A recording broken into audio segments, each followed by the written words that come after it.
I'm Matt Guichard, and this is No Holds Barred. Today I want to talk about transferred intent, and specifically transferred intent in a homicide case.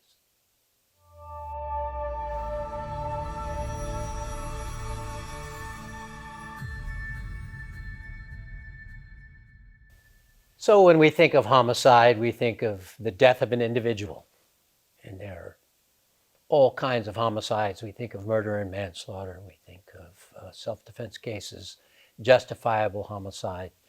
I'm going to talk about the idea of transferred intent. So if a person decides they're going to kill someone, they premeditate that, and they go find the person, aim a gun at them and shoot at them, but they miss and they kill Mrs. McGillicuddy back behind them. What is that? The bad guy says, well, I didn't mean to kill her. It was an accident. No, you intended to kill somebody. You went through everything that you needed to do to accomplish that killing, including getting a gun, loading it, pointing it, and firing it. But you're a bad shot, and you killed somebody else. The intent to kill, the premeditation and deliberation, transfers to the death that was committed. So you could be convicted, and in fact, you did perpetrate the crime of first-degree murder. Flip it on the other end, however, in self-defense cases, transferred intent. Let's assume you're out on the street, you're confronted by somebody with a weapon, you have a reasonable belief that you're going to suffer death or great bodily injury. You have a weapon, you pull out your weapon, you fire it at the person who you believe is going to kill you or commit great bodily injury upon you, but you miss them and you kill a totally innocent person. Is there a crime there? Under the law, no.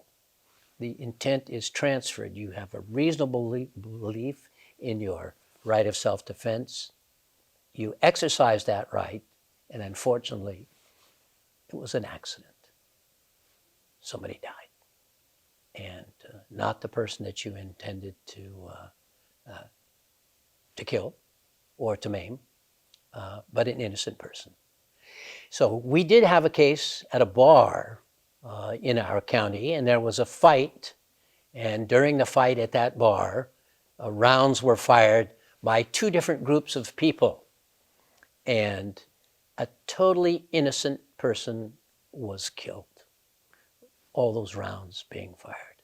So what is that? Each side claiming self-defense against the other side.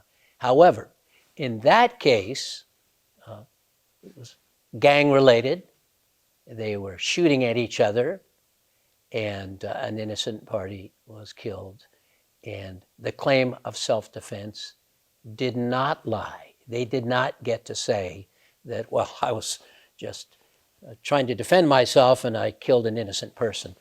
A number of rounds were fired and sprayed across the crowd, and in fact, the innocent person. And that would not rise then, and did not rise to the level of self-defense. In fact, it was a gun battle that went on for some period of time, lots of rounds fired, and unfortunately, we hear about that too often. But a person involved in that kind of activity does not have a right of self-defense. Even if a jury, if a judge felt that sua sponte, I'm going to have to give the self-defense instruction, that in fact is not a self-defense case, and no transferred intent would shield them from saying, well, I didn't mean to kill that innocent person. I just meant to kill a number of gang members that were attacking me. Thanks for watching this episode of No Holds Barred. If you'd like to see other episodes of No Holds Barred, hit the like button and hit the subscribe button. It really helps with our YouTube algorithm, and we appreciate it.